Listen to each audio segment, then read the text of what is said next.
Okay. Magandang gabi, mga kapatid, kaibigan. Narito na naman tayo para mag-aral sa salita ng Diyos. Bago tayo mag-umpisa, may hihilingin ako sa inyo. Paki-subscribe, paki-like, paki-share sa aming Mountain YouTube channel, Marlon Coret YouTube channel, para mapabilis pagpalaganap ang salita ng Diyos sa buong mundo at maipakilala natin ang ating Panginoong Hesukristo, ating Panginoong Tagapagligtas. Paki-subscribe, paki-like, paki-share. Maraming salamat po. Tayo na manalangin. Ama naming Diyos na makapangyarihan sa lahat, salamat po Panginoon sa gabing ito. Narito po kami Ama para mag-aral sa iyong salita. Basbasan mo po Panginoon ang lahat ng taga-subaybay at lahat ng tagapakinig nitong minsay na ito, na sila'y makakilala sa iyo at ikaw ay tanggapin bilang Panginoon at tagapagligtas. Ito ang aming hiling at samot-dalangin sa pangalan ng aming Panginoong Hesukristo na aming Panginoon tagapagligtas. Amen.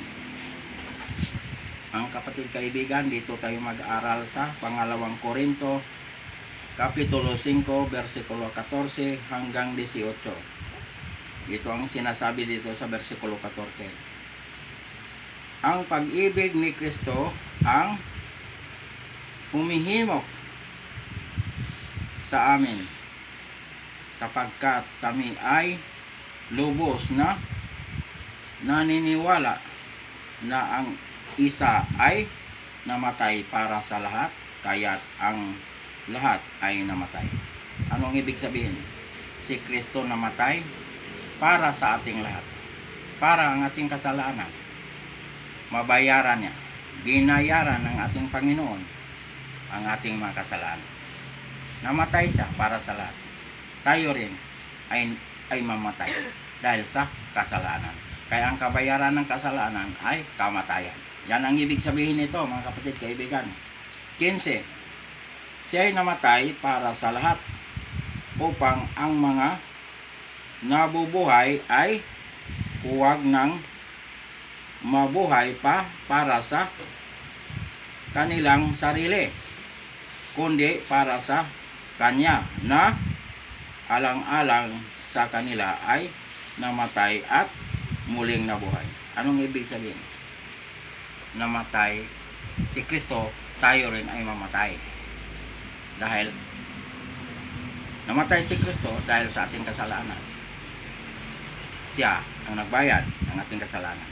Kaya nga, mamatay din tayo para mabuhay. Yan ang ibig sabihin, ha? Namatay si Kristo at nabuhay uli. Tayo rin, mga nananalig at tumanggap kay Kristo, mabuhay din tayo para kay Kristo. Ito, nabubuhay tayo kay Kristo. Hindi na tayo ang nabubuhay pag tayo ay nananalig at tumanggap kay Kristo. Si Kristo nang nabubuhay sa bawat isa sa atin. Ayan ang ibig sabihin nito mga kapatid kaibigan. 16.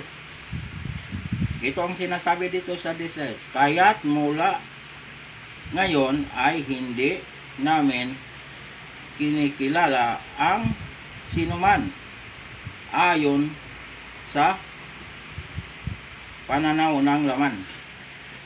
Bagaman kinikilala namin si Kristo ayon sa pananaw ng laman. Ngunit ngayon ay hindi na gayon ang aming pagkakilala.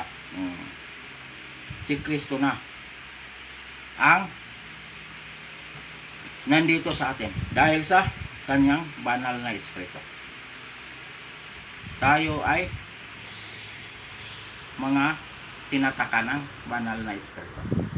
Siya na ang nabubuhay dahil sa kanyang banal na Espiritu na ibinigay niya sa bawat isa sa atin.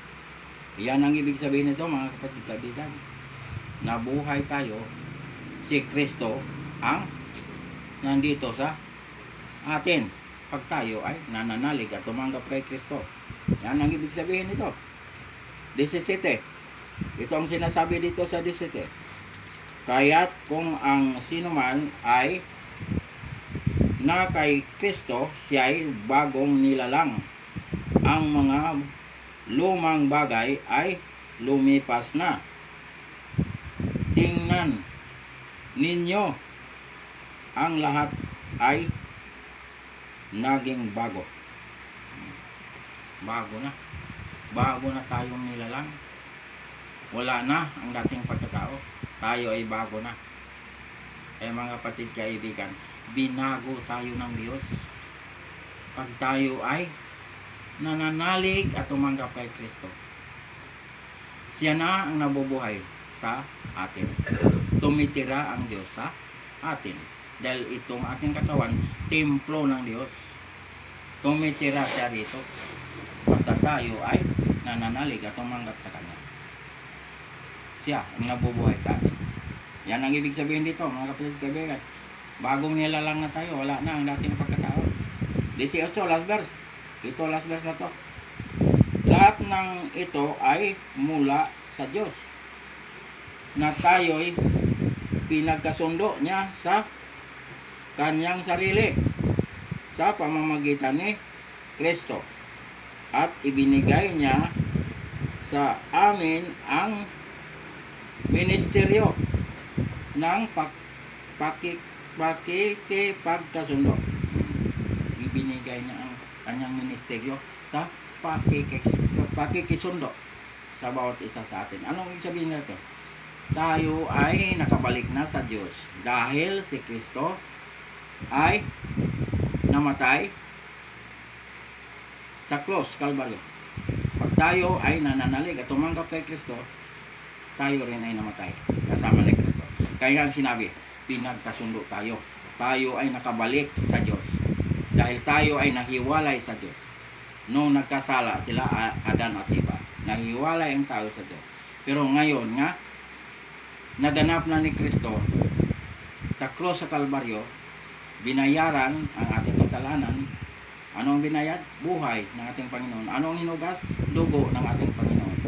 Kaya tayo ay nakabalik sa Diyos pag tayo ay nananalig at tumanggap kay Kristo. Dahil ang kaligtasan na kay Kristo. Si Kristo lamang ang tagapagligtas, wala nang iba. Gawa 4:12. Mga kapatid kaibigan, paniwalaan natin itong mensahe na to. Dahil ito ay katotohanan. Ang Diyos ay hindi marunong magsinungaling. Pag sinabi niya ay totoo at matutupad at magaganap. Pagkaligtasan, si Kristo ang lapitan. Manalig kay Kristo, tanggapin si Kristo bilang Panginoon at tagapagligtas. Diyan tayo nagkaroon ng buhay na walang hanggan. Pangalan ay nakasulat sa aklat ng buhay. Ayan mga kapatid kaibigan, ang katiyakan sa kaligtasan na sa pananalig at pagtanggap kay Kristo. Tanggapin si Kristo bilang Panginoon at tagapagligtas. Pagkatapos natin tinanggap ang ating Panginoong Kristo, ano ang gagawin? Magpabautismo sa pangalan ng Ama, pangalan ng Anak, pangalan ng Espiritu Santo. Kaya ang bautismo mahalaga. Paglubog mo sa tubig, namatay ka kasama ni Kristo. Pag ahon mo sa tubig, nabuhay ka kasama ni Kristo. Ayan ang kahalagahan ng bautismo. Ikaw ay nagiging bagong nilalang na. Wala na ang dating pagkatao. Ikaw ay nakatawid na sa kamatayan, tungo sa buhay na walang hanggan. 1:5-24. Wala ka ng hatol. Dahil tinanggap mo ang tagapagligtas, tinanggap mo ang tagapaghatol. 1:5-22. Si Kristo ang tagapaghatol. Siya rin ang tagapagligtas. Kaya wala ng hatol ang nakipag-isa kay Kristo. Yan ang ibig sabihin mga kapatid kaibigan ng bautismo. Ikaw ay nagiging born again. Ipinanganak ka muli sa Espiritu. Kailangan ipanganak ang lahat sa Espiritu. Ang sabi ng Diyos, pag hindi ka ipinanganak muli, salaman ka nananatili. Pag salaman ka mananatili, mamamatay ka. Dahil ang laman ay makasalanan. Anong kabayaran ng kasalanan? Kamatayan. Kaya namatay si Kristo dahil sa kasalanan ko, kasalanan nating lahat. Yan ang ibig sabihin niyan mga kapatid, kaibigan sa bautismo. Anong gagawin pag natapos ka na bautismoan? Sundin ang utos ng Diyos. Huwag lapas tanganin. Huwag burahin. Huwag itakwil ang utos ng Diyos. Dahil ang sabi ng Diyos sa Juan 14, versikulo 15, kung iniibig ninyo ako, tutuparin ninyo ang aking mga utos. Yan ang sabi ng ating Panginoon. Ipatupad ang kanyang mga utos. Ano pang sinabi? Sa unang Juan, kapitulo 2, versikulo 3 hanggang 4. Nakakatiyak tayo, nakikilala natin ang Diyos kung sinusunod natin ang kanyang mga utos. Verse 4, ang nagsasabing nakikilala ko siya, ngunit sumusuway naman sa kanyang mga utos, ay sinungaling at wala sa kanyang katotohanan. Ayan ang sinasabi ng ating Panginoon. Dahil nasa utos ng Diyos ang palatandaan. Naglagay ang Diyos ng palatandaan sa kanyang mga hinirang, mga nilalang, kanyang mga anak. Ano ang ginawa ng Diyos na palatandaan? Ang ikapitong araw, ang Sabat. Dahil ang sabi ng Diyos, kilalanin niyo ako, kilala ko kayo. Ezekiel 20:20. Kaya nung ginawa itong mundo na ito, ginawa ng ating Panginoon, langit, lupa, dagat at lahat ng nandirito, pati tayo, nilikha ng Diyos. Lahat ng nakikita natin dito sa mundo nito, nilikha ng Diyos ito. Sa loob ng 6 na araw. Pagkatapos niyang nilikha itong mundo na ito, ang sinabi ng Diyos, sa ikapitong araw, nagpahinga siya. Bakit napagod ang Diyos? Hindi napapagod ang Diyos. Dahil ang Diyos ay makapangyarihan. Tayong kanyang mga nilalang, mga hinirang, mga anak, dapat din tayong sumunod para tayo ay makapasok sa kapahingahan ng Diyos. Naglagay ang Diyos na palatandaan. Ang Sabat, ikapitong araw. Dahil ang Sabat ay banal na araw. Binasbasan, pinagpala, ibinukod para sa Diyos. Para sambahin natin ang Diyos sa Espiritu sa katotohanan. Kaya nga sa bagong langit, bagong lupa, ang sambaron ay Sabat. Saan mabasa? Isaiah 66, versikulo 22 hanggang 23. Versikulo 22, mababasa mo. Ang bagong langit, bagong lupa. Mababasa mo sa versikulo 22. Sa versikulo 23, mababasa mo rin yung araw ng pamamahinga. Pag nakabasa ka ng araw ng pamamahinga, Sabat yan, hindi yan linggo. Dahil ang Sabat ay banal na araw. May samba ron. Lahat ng bansa pupunta ron para sumamba sa Diyos. Hindi lang sinabi ng Diyos nga, kamo lang Hudyo, mga Israel, yun lang pupunta para sumamba. Hindi na sinabi. Yung sinabi niya, lahat ng bansa pupunta ron para sumamba sa Diyos. Mukhaan, harapan, makikita natin ang Diyos na ating sinasamba.